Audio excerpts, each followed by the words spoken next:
ओम नमः शिवाय। दोस्तों, हमने पिछले एपिसोड नंबर 7 में जाना कि माता सीता का रावण के द्वारा अपहरण करना तथा लक्ष्मण के द्वारा शूर्पणखा का नाक और कान काटना। अब आगे शिवजी बोले, इस प्रकार राम धनुष बाण लिए नेत्रों से चारों ओर देखते हुए लक्ष्मण सहित ऋष्यमुख पर्वत के समीप आए।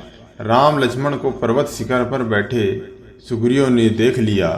उन्हें देख सुग्रीव ने अपने चारों मंत्रियों को बुला उनसे मंत्रणा कर हनुमान से कहा कि इन दोनों को बाली ने भेजा है। ऐसा ज्ञात होता है कि ये दोनों नर रूप धारण कर माथा बांधे धनुष ले मुझे मारने के लिए आ रहे हैं।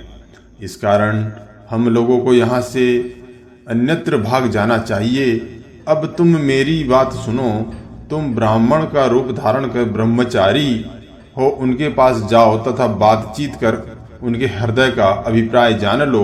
यदि उनके हृदय का विचार उत्तम न हो तो हाथ की उंगली का संकेत करना, और यदि अच्छा विचार है तो हंसकर संकेत करना। बस यही संकेत निश्चित रहे, इसका स्मरण रखना, तब तुम बहुत अच्छा कहा। मारुति हनुमान ने ब्रह्मचारी का रूप धारण कर राम के पास जाकर नमस्कार कर इस प्रकार पूछा कि हे पुरुष सिंह, आप दोनों कौन हैं? तब लक्ष्मण ने उनको अपना संपूर्ण वृत्तांत कह सुनाया और कहा कि सबरी के कहने से ये राम सुग्रीव के साथ मित्रता करने के लिए यहाँ आए हैं। यह सुन हनुमान ने अपना असली रूप धारण कर लिया और अपना सब समाचार भी कह सुनाया तथा यह भी कहा कि आप दोनों मेरे कंधे पर सवार हो पर्वत पर चलें। तब अच्छा कहकर वे दोनों कंधे पर चढ़ गए। महान कपि हनुमान क्षण भर में कूदकर पर्वत के शिखर पर आ गए। राम लक्ष्मण एक वृक्ष की छाया में जा बैठे। मारुति ने जाकर राम का सब वृत्तांत सुग्रीव को कह सुनाया। तब सुग्रीव ने अग्नि प्रदीप्त कर अर्थात उन्हें अपने और राम के बीच साक्षी रूप में रखकर राम के साथ तत्क्षण मित्रता कर ली। दोनों एक दूसरे से कंठ लगाकर मिले। स्वयं सुग्रीव ने अपने हाथों से वृक्ष की शाखा काटकर राम को बिछा दी। राम उस पर बैठे। सबने प्रसन्नता व्यक्त की। लक्ष्मण ने अपना सब वृत्तांत सुग्रीव को कह सुनाया। यह सुन सुग्रीव ने भी अपना सब वृत्तांत निवेदन किया। उन्होंने कहा कि हे सखे, पहले बाली ने मेरे साथ जो कुछ किया है वह सब सुनिए। एक समय मैं दानव का पुत्र दुर्मद किष्किंधा नगरी में आकर जोर से चिल्लाने लगा और उसने बाली को युद्ध के लिए बुलाया। यह सुन बाली बाहर आया और उसने एक प्रचंड मुष्टिक का दुर्मद पर प्रहार किया। उससे व्याकुल होकर वह भागा और एक गुफा की ओर दौड़ा। उसके पीछे बाली और बाली के पीछे मैं भी भागा। वहां जाकर बाली ने मुझसे कहा कि तुम बाहर ही खड़े रहो और मैं गुफा के अंदर जाता हूँ। यदि 1 महीने तक मैं बाहर ना आऊं तो मुझे मरा हुआ समझ लेना। इतना कह वह गुफा में प्रवेश कर गया। मैं वहां गुफा के द्वार पर खड़ा ही रह गया, परंतु जब 1 मास व्यतीत हो गया और वह लौटकर बाहर नहीं आया तो मुझे चिंता हुई। उसी समय क्या देखता हूँ कि गुफा में से रक्त निकल रहा है। तब मैंने यह निश्चय किया कि दुर्मद दानव ने बाली को मार डाला। उसी समय इधर किष्किंधा को शत्रुओं ने घेर लिया। जब मैंने यह समाचार सुना तो गुफा के द्वार को एक बड़ी विशाल शिला से ढक दिया और निश्चय कर लिया कि अब दुर्मद का मार्ग अवरुद्ध हो गया है और यह यत्न करने पर भी बाहर नहीं निकल सकेगा। तब मैं अपनी किष्किंधा नगरी में लौट आया। यहाँ मुझे देखते ही सारे शत्रु भाग खड़े हुए और मेरी इच्छा न रहने पर भी मंत्रियों ने मुझे उस भाई के पद पर बैठा दिया। तत्पश्चात बाली शत्रु को मारकर घर आया और मुझे अपने पद एवं राज्य पर आरूढ़ हुआ देखकर मारपीट कर उसी क्षण नगर से बाहर निकाल दिया। साथ ही सब देशों में उसने डुग्गी पिटवा दी कि जो मनुष्य सुग्रीव को शरण देकर रक्षा करेगा वह मेरा अपराधी होगा और उसका वध किया जाएगा। तब सब देशों में भ्रमण करता हुआ और यहाँ आया और इस ऋष्यमुख पर्वत का आश्रय लिया है। यहाँ की यह कथा है कि एक दिन दुदुम्बी नामक दैत्य भैंसा का रूप धारण कर रात्रि के समय बाली के ग्रह पर उसे युद्ध करने को बुलाया। तब बाली ने आकर अपने दोनों हाथों से उसका सिंग पकड़ लिया और खींचकर उसका सिर धड़ से उखाड़ डाला और घुमाकर दूर पृथ्वी पर फेंक दिया। हे राम, उसका वह शिखर मतंग ऋषि के आश्रम के समीप जा गिरा।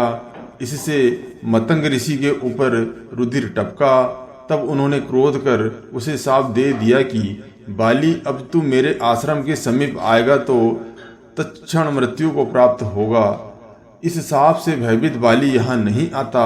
हे राम, मैं अब प्रतिज्ञा करता हूँ कि सीता को शीघ्र ही ले आऊँगा। जब रावण उन्हें ले जा रहा था तब मैंने यहीं से बैठे हुए आकाश में देखा था। तब उस समय सीता ने अपनी साड़ी में बांधकर कुछ आभूषण नीचे फेंक दिया था। ये वही विद्यमान हैं, अब आप उन्हें देखें। यह कह सुग्रीव ने उन आभूषणों को दिखलाया। उन्हें देख श्री राम ने लक्ष्मण से कहा, भाई तुम सत्य बतलाओ कि ये सीता के हैं ना या नहीं? तुमने भी तो सीता के आभूषण देखे हैं। इस पर लक्ष्मण ने कहा, मैं सब तो नहीं पहचानता, परंतु अंगुली के आभूषण के संबंध में अवश्य कह सकता हूँ कि ये सीता के ही हैं, क्योंकि मैंने नमस्कार करते समय उनके चरणों को देखा है, अन्य को नहीं। यह सुनकर श्री राम प्रसन्न हुए और उन्होंने ऐसा समझा कि अब सीता प्राप्त हो गई।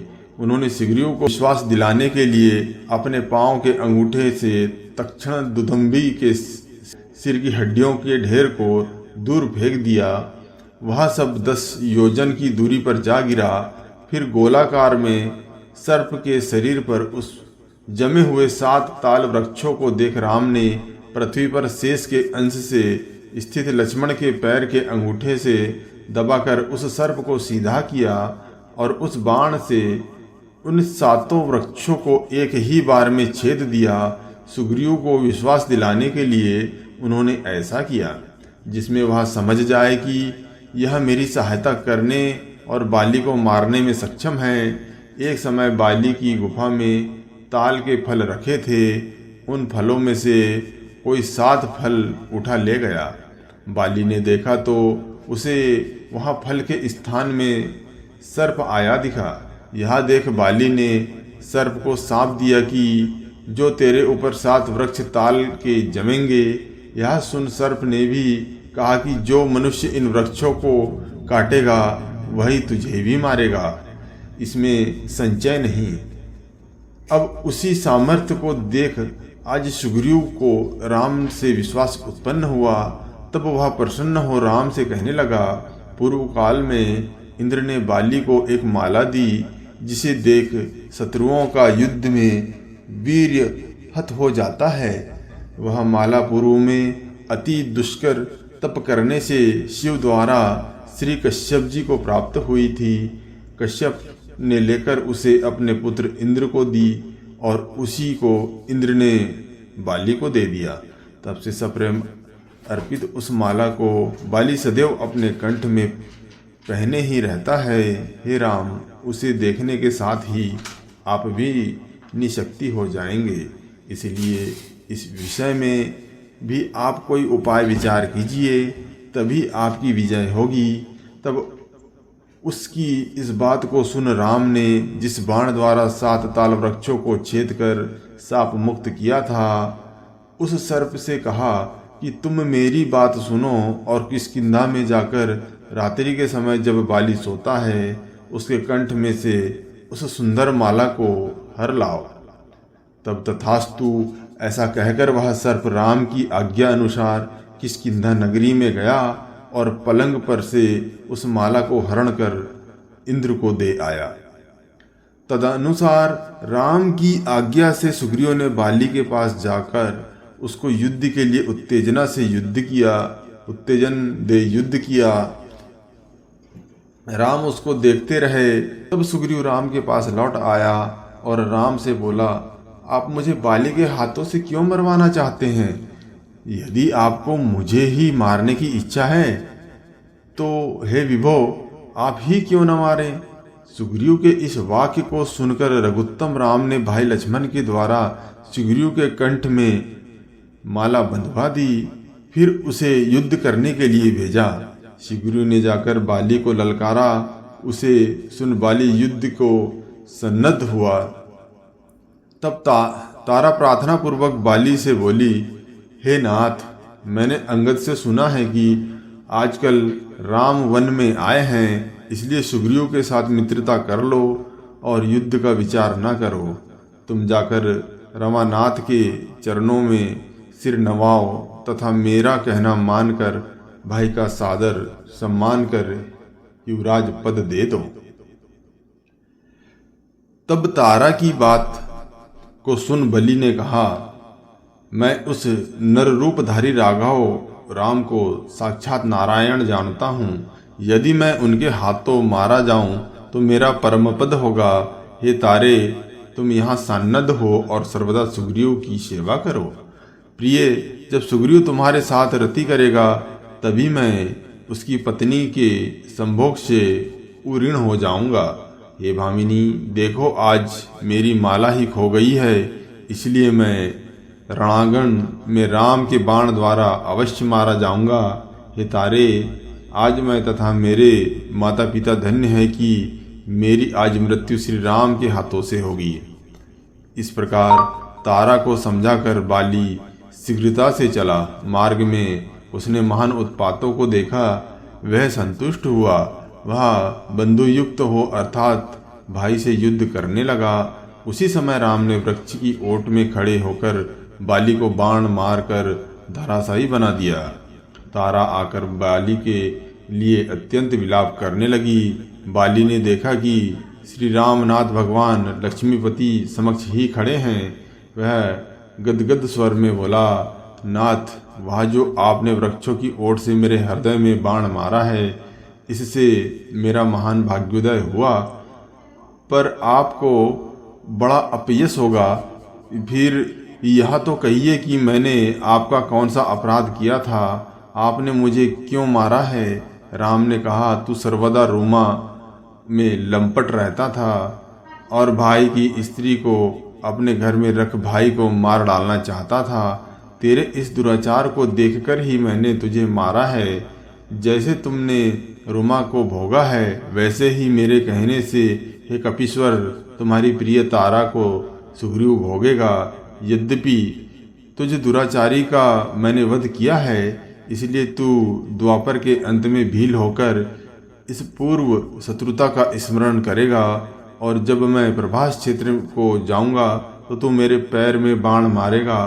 तब उस कर्म से मेरे हाथ से मारे जाने का गौरव तुझे प्राप्त होगा और आवागमन रहित शुभ मुक्ति को प्राप्त होगा। तब बाली बोला, यदि आप मेरे पास आए होते तो और मेरी बात मानते तो मैं आपको सीता का समाचार तथा रावण से सीता को लाकर क्षण भर में आपको सौंप देता। अब मैं आपसे केवल इतना प्रार्थना करता हूँ कि आप अंगद की रक्षा कीजिए। यह कह बाली ने तत्क्षण रणांगण में प्राण त्याग दिया। राम ने अंगद से उसके क्रियाकर्म कराए। इसके पश्चात सुग्रीव ने राम से उस राज्य के ग्रहण की प्रार्थना की। राम ने लक्ष्मण को भेज सुग्रीव का वहाँ का राजा बनाया। तो दोस्तों, हमारे द्वारा बताई गई कथा आपको अच्छी लग रही हो तो हमारे इस चैनल को लाइक, सब्सक्राइब और कमेंट जरूर करें। मिलते हैं नेक्स्ट एपिसोड में। जब तक के लिए धन्यवाद।